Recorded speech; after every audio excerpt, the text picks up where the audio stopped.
देखिए, हम आपको लगातार दिखा रहे हैं बावल विधानसभा क्षेत्र को लेकर के किस तरीके वहां पर जो है टिकट के दावेदारों की कहें एक बड़ी फौज तैयार होती जा रही है और जिसको देखो वो ही टिकट के लिए अपने दावेदारी जता रहा है। आज एक और शख्सियत ने बकायदा कहें एक होटल के अंदर प्रेस वार्ता की है और दावा किया है कि वो भी बावल विधानसभा क्षेत्र से चुनाव लड़ना चाहते हैं। नाम है प्रोफेसर डॉक्टर महेश कुमार जी और आज वो भी यहाँ पहुंचे हैं रेवाड़ी। बकायदा पत्रकार वार्ता यहाँ पर बुलाई है, तमाम लोगों से बातचीत की है, अपना रीजन और विजन भी उन्होंने बकायदा यहाँ पर बताया। लेकिन हम कहेंगे कैमरा पर्सन से पहले एक बार उनका चेहरा दिखाए और ये पीछे लगा हुआ बैनर भी जरूर दिखाए, क्योंकि आज वो भी यहाँ पर पहुंचे हैं और कहीं ना कहीं कहे भूपेंद्र सिंह हुड्डा और दीपेंद्र हुड्डा के वो भी सिपह सालार बने हुए हैं। उनका थोड़ा परिचय उन्हीं की जुबानी जानेंगे, क्योंकि एचआर न्यूज के कैमरे को वो पहली बार फेस करने जा रहे हैं और हम भी उनके बारे में बहुत कम जानते हैं। लेकिन जहां तक हमने उनकी कुंडली खंगाली है, वो पहले भी चुनाव लड़ चुके हैं और चुनाव लड़े हैं तो 4000 से कम वोट उनको मिले थे। लेकिन अब वो कांग्रेस के खेमे में चले गए हैं, बसपा में भी रहे हैं और किस तरीके से वो अपनी तैयारी कर रहे हैं सीधा उन्हीं की जुबानी जानेंगे। जनाब, पहले तो आपका शुभ नाम। नमस्कार सर, मेरा नाम प्रोफेसर डॉक्टर महेश कुमार है। गांव मेरा बोड़िया कमालपुर है। रोहतक यूनिवर्सिटी में मैं प्रोफेसर के पद पे कार्यरत हूं और कांग्रेस पार्टी ने मुझे एससी डिपार्टमेंट में कार्यकारी प्रदेश अध्यक्ष की जिम्मेदारी दी गई है। तो ये उनका पूरा परिचय है जो हम दिखाना चाह रहे हैं और सीधा कैमरा पर्सन से कहेंगे जो एक एक चीज हम दिखाएं, बड़ी बारीकी से बातचीत करेंगे, क्योंकि ये बावल विधानसभा क्षेत्र जो आरक्षित सीट है किस तरीके से कांग्रेस के गले की फांस बनती जा रही है, कितने दावेदार यहाँ पर खड़े कर दिए हैं। तमाम जो कहें कि चुनाव लड़ने के दावेदार हैं उनको एक लॉलीपॉप टिकट का दिया गया है, उनमें से ये भी कहीं ना कहीं एक चेहरा है। किस तरीके से जो हम आपको दिखा रहे हैं, शायद 65 से ज्यादा लोग, और हम आपको बार बार दिखा रहे हैं कैसे गांव गए लोग टिकट मांगने को तैयार है, तो उन्हीं के अंदर आते हैं। लेकिन ये आते हैं रेवाड़ी से और बावल के लोग जिस तरीके से मांग रहे हैं वहां पर भारी और जो है तमाम चीजों का जो विरोध हो रहा है उस पर चर्चा करेंगे। जनाब, आपने परिचय दे दिया जी, आप क्यों बावल पहुंचना चाहते हैं? और भी जगह है लड़ने के लिए, बावल में तो ऑलरेडी इतने सारे लोग चुनाव लड़ने के लिए तैयार हैं। देखिए ऐसा है, आज कांग्रेस पार्टी की लहर चल रही है हरियाणा प्रदेश में, क्योंकि जो आदरणीय चौधरी भूपेंद्र सिंह हुड्डा जो पूर्व में 10 साल मुख्यमंत्री रहे, हरियाणा सरकार चलाई, तो जो उस समय में जो कार्य हुए थे, उस समय चाहे किसान हो, कर्मचारी हो, चाहे मजदूर हो, कोई भी वर्ग है, वो उनका हर तरह से संभव जो प्रयास था सरकार की तरफ से वो हुड्डा साहब ने किया। ठीक है, सेंटर में एक हवा चली और 10 साल का राज जो हुड्डा साहब का कांग्रेस पार्टी का जो शासन था वो चला गया। भारतीय जनता पार्टी ने सरकार बनाई, लेकिन भारतीय जनता पार्टी 5 साल के अंदर 14 से जब 19 में सरकार बनी तो उस समय हरियाणा प्रदेश की जनता ने बीजेपी को नकार दिया था। वो तो दुष्यंत चौटाला जी 10 एमएलए लेकर के आए, कई तरह की उसमें चीजें हुई और सरकार गठबंधन की बन गई और वो 19 से अब 24 आ गया। तो बीजेपी का जो कुशासन है जिससे हर वर्ग नाराज है, उसको देखते हुए और हुड्डा साहब के शासनकाल को याद करते हुए आज कांग्रेस पार्टी की लहर है। तो आज अच्छी बात है कि हर विधानसभा के अंदर इतने दावेदार हैं। भारतीय जनता पार्टी के अंदर कोई एक भी दावेदार नजर नहीं आ रहा है। लोग जो है भारतीय जनता पार्टी को छोड़ करके, आपने देखा होगा कि चलते लोकसभा के चुनाव में 3 निर्दलीय एमएलए चौधरी भूपेंद्र सिंह हुड्डा जी को समर्थन देने के लिए आए थे। तो आज रोज जो है लाइन लगा करके लोग जो है अलग अलग दलों को छोड़ करके और कांग्रेस पार्टी ज्वाइन कर रहे हैं। तो ये बहुत अच्छी बात है। और जहां तक मेरी बात है कि मैं बावल से क्यों आना चाहता हूं, पहले तो आपने कहा कि भाई पहले ही बहुत सारे उम्मीदवार है, तो उसका जवाब मैंने दिया है कि बहुत अच्छी बात है क्योंकि कांग्रेस पार्टी की लहर चल रही है। मैं क्यों बावल से आना चाहता हूं उसका मैं ये कहना चाहूंगा कि मैं समझता हूं कि मेरा जिला रेवाड़ी है और रेवाड़ी जिले में 3 विधानसभा है, जिसमें से 2 अनरिजर्व है और 1 रिजर्व है। मैं शेड्यूल कास्ट कैटेगरी से बिलोंग करता हूं, एससी डिपार्टमेंट का वर्किंग चेयरमैन हूं कांग्रेस पार्टी का। तो 2 विधानसभाएं अनरिजर्व होने के बाद तीनों विधानसभाओं में 1 ही रिजर्व विधानसभा है। तो रेवाड़ी जिले का जो वासी है उसके लिए तो 1 ही विधानसभा का विकल्प बचता है। तो मैं जो रेवाड़ी जिले के होने के नाते, बावल विधानसभा मेरे जिले की विधानसभा है, तो पूर्ण अधिकार है कि मैं वहां से अपना प्रयास करूं चुनाव लड़ने का। तो उस नाते से मैं बावल के अंदर जो है मेरा मन है चुनाव लड़ने का, अगर हाईकमान मुझे कैंडिडेट बनाता है तो। हाईकमान अगर बनाएगा, टिकट देगा, तो जाहिर है चुनाव लड़ेंगे। लेकिन सवाल है इनके अतीत का, इनका जो बैकग्राउंड है वो जरूर इनकी जुबानी जानेंगे कि आखिर वो इनका बैकग्राउंड है क्या, कांग्रेस तक पहुंचे हैं, कौन सा लंबा सफर तय करके ये कांग्रेस तक पहुंचे हैं और आज जो ये टिकट की दावेदारी जता रहे हैं। अब हमें ये बताइए आपका अतीत क्या है, कहां से आपने राजनीति की शुरुआत करी? देखिए, मैं 1999 में गुरु जम्भेश्वर यूनिवर्सिटी में एक छात्र के तौर पर मैंने दाखिला लिया। गांव से गया था, स्कूलिंग 10th मेरी बोडिया कमालपुर से मैंने 10वीं पास की, और जब यूनिवर्सिटी में जाने का हुआ तो मैं गुरु जम्भेश्वर में गया और वहां से मैंने अपना B pharmacy, bachelor of pharmacy मैंने स्टार्ट किया। तो वहां पर एक विचारधारा के हिसाब से हमने अंबेडकर छात्र मोर्चा का गठन किया। बहुत सारी समस्याएं थी, तो उसके अंदर हमने अंबेडकर छात्र मोर्चा के तहत, चाहे तो हॉस्टल में रिजर्वेशन की बात हो, उस समय पीएचडी में रिजर्वेशन नहीं होता था, उस पीएचडी में रिजर्वेशन की बात हो, उस समय एक 1993 का एक सरकार का ही अपना रूल था कि शेड्यूल कास्ट का वो स्टूडेंट जिसकी फैमिली इनकम 2.5 लाख रुपए से कम है उसका कोई फीस नहीं लगेगी, जो आज भी नहीं लगती, वो पोस्ट मैट्रिक स्कॉलरशिप है। लेकिन वो रूल तो था बट इंप्लीमेंट नहीं था, तो उसके लिए संघर्ष किया। मैं पहला स्टूडेंट था जब उस रूल के अकॉर्डिंग संघर्ष करने के बाद में 2004 में मैंने मास्टर ऑफ फार्मेसी में, क्योंकि मेरी फैमिली इनकम 2.5 लाख से कम थी, तो मैंने 0 फीस पे दाखिला लिया। और वो संघर्ष जो हमने उस समय किया, तो आज चाहे वो प्राइवेट यूनिवर्सिटी है, चाहे प्राइवेट कॉलेज है, चाहे सेमी प्राइवेट कॉलेज है, उसमें आज शेड्यूल कास्ट का बच्चा जिसकी इनकम 2.5 लाख से कम है उसकी फीस नहीं लगती। तो मेरी जो राजनीति की शुरुआत हुई वो एक सामाजिक संगठन से हुई जिसका नाम अंबेडकर छात्र मोर्चा था, जो आज भी चल रहा है, रजिस्टर्ड संगठन है वो। उसके बाद बहुजन समाज पार्टी की मूवमेंट में जुड़े, क्योंकि अंबेडकरवादी आइडियोलॉजी से बहुजन समाज पार्टी में 2004 में जब वहां पर चुनाव होता है, और मैं रहता था यादव धर्मशाला कमरा नंबर 24, जो बिल्कुल यूनिवर्सिटी गेट के साथ में ही धर्मशाला थी, तो उसमें हमारा 24 नंबर कमरा था। तो वहां पर बहुजन समाज पार्टी के जो नेता थे वो सब आते रहते थे, हम उनसे जुड़े होते थे, वहां पर छोटे मोटे जो भी काम थे हम करते थे। और 2004 के चुनाव के अंदर हमने पूरी भूमिका निभाई, क्योंकि उस समय तक तमाम राजनीतिक सोच डेवलप हो गई थी। तो 2006-7 तक मैं गुरु जम्भेश्वर यूनिवर्सिटी में रहा, और उसके बाद 2008 में असिस्टेंट प्रोफेसर, तो बाद में कैडर चेंज हुआ, उस समय लेक्चरर होता है। सीधा बताइए राजनीति में कैसे आए? लेक्चरर के तौर पे मैंने गुरु जम्भेश्वर यूनिवर्सिटी में जुड़ा। राजनीति में कैसे? राजनीति में मैंने 2014 के अंदर इंडिपेंडेंट चुनाव लड़ा कोसली विधानसभा से, और 2014 में चुनाव लड़ने के बाद में 2015 जनवरी में वोट कितने? वोट 3623 वोट उस समय पड़ा, यानी कि 3000 से कम। यस, लगभग 4500 वोट पड़े। ठीक है। और फिर उसके बाद आपने कोई पार्टी बनाई? मैंने 2015 में बहुजन समाज पार्टी ज्वाइन की विधानसभा प्रभारी के तौर पर। मुझे 2 विधानसभा, किलोई और रोहतक, उस समय मैं रोहतक में असिस्टेंट प्रोफेसर के पद पे था। तो बहुजन समाज पार्टी में 6.5 साल में रहा, 15 से और 2021 तक। और 15 में शामिल होने के बाद बहन मायावती जी ने मुझे हरियाणा का प्रभारी बनाया 2017 में। 17 से लेकर के 21 तक मैं स्टेट का कोऑर्डिनेटर रहा, और वहां पर हमने 2019 में कांग्रेस में एंट्री कैसे हुई? कांग्रेस में जैसे ही बहुजन समाज पार्टी के 2 अलायंस हुए, लेकिन बहन मायावती ने वर्करों की असहमति से दोनों अलायंस तोड़ दिए। तोड़ने के बाद में सैकड़ों लोग नाराज हुए। हमने मिलकर के सबने बहुजन समाज पार्टी से अलग होकर के भारतीय कमेरा वर्ग पार्टी नाम का एक राजनीतिक दल इलेक्शन कमीशन ऑफ इंडिया में रजिस्टर्ड कराया। 3.5 साल तक उस पार्टी को हमने पूरे हरियाणा प्रदेश के अंदर मजबूत किया। और जब लोकसभा चुनाव के अंदर भारतीय जनता पार्टी का सीधा अटैक जब संविधान पे हुआ, कई सारे भारतीय जनता पार्टी के नेताओं ने भी कहा कि 400 पार हमें इसलिए चाहिए कि हम संविधान को बदल देंगे। तो इधर से राहुल गांधी जी का मूवमेंट चला, संविधान बचाने की बात हुई।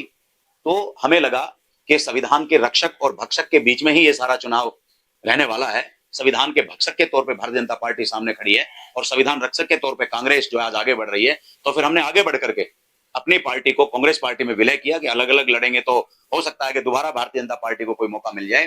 तो आरक्षण और संविधान, मैं एक रिजर्वेशन का प्रोफेसर हूं, रिजर्वेशन के महत्व को मैं बहुत अच्छे तरीके से समझ सकता हूं कि एक कमजोर परिवार से निकल करके आरक्षण के दम पे एक विश्वविद्यालय में एक आदमी पहुंच सकता है, तो आने वाली पीढ़ी भी पहुंचे। तो संविधान और आरक्षण के लिए भारतीय जनता पार्टी खतरा है। और और इस खतरे को सत्ता से दूर रहना ही होगा। तो इस मन से हमने अपनी पार्टी कांग्रेस में विलय की और हम 22 फरवरी 2024 को पार्टी के साथ अपने तमाम वर्करों के साथ हम कांग्रेस में तो ये इनका अतीत जानना जरूरी था, कैसे राजनीति में शुरुआत हुई, कैसे कांग्रेस में शुरुआत हुई और अब किस तरीके से तमाम लोगों को लगता है कि ये आरक्षित सीट है और यहां से उनको मौका मिल सकता है।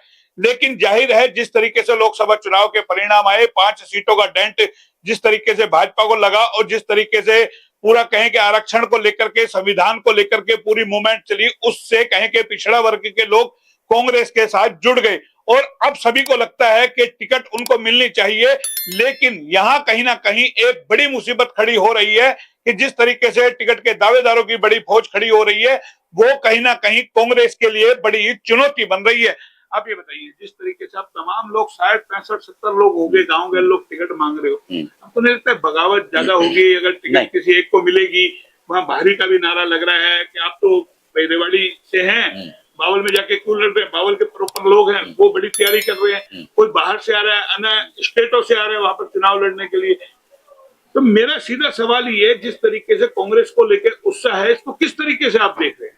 देखिए, निश्चित तौर पर कांग्रेस के प्रति लोगों का उत्साह है और ये सरकार के अंदर इसका परिवर्तन होगा, कांग्रेस की सरकार बनेगी, लोगों ने मन बना लिया है।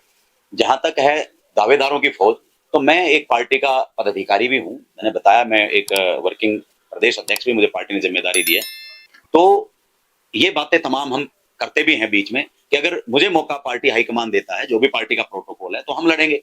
अगर पार्टी किसी अन्य भाई को, हमारे दावेदारों में से जिसको भी उन तमाम प्रोटोकॉल्स में से ये समझेगी कि इसको उम्मीदवार बनाना चाहिए, तो मैं अपनी जिम्मेदारी लेता हूं कि हम उस अपने साथी के साथ में तन से, मन से, धन से उसका। आपको लगता है टिकट घड़ी बगावत आप नहीं करेंगे? नहीं, कोई कंप्रोमाइज करेंगे? कंप्रोमाइज नहीं, हम अपनी पूरी ताकत लगाएंगे कांग्रेस पार्टी की सरकार बनाने में। और कांग्रेस की सरकार तब बनेगी जब बाउल भी उसमें शामिल होगा, क्योंकि 30 साल से बाउल विधानसभा के अंदर कांग्रेस का एमएलए नहीं जीता है, तो ये जिम्मेदारी भी हम लेंगे। ऐसा तो नहीं है टिकट कटने के बाद और आप बागी हो जाए, जिस तरीके से लगातार लोग दावे टिकट से पहले बड़े बड़े करते हैं और फिर जब से टिकट कटती है और फिर पार्टी के कपड़े फाड़ने को तैयार हो जाते हैं। देखिए, ऐसा है, मैंने आपको पहले बताया कि संविधान बचाने की इस लड़ाई के अंदर मैं अपनी भूमिका निभाने के लिए, संविधान को बचाने के लिए मैं कांग्रेस में हूं।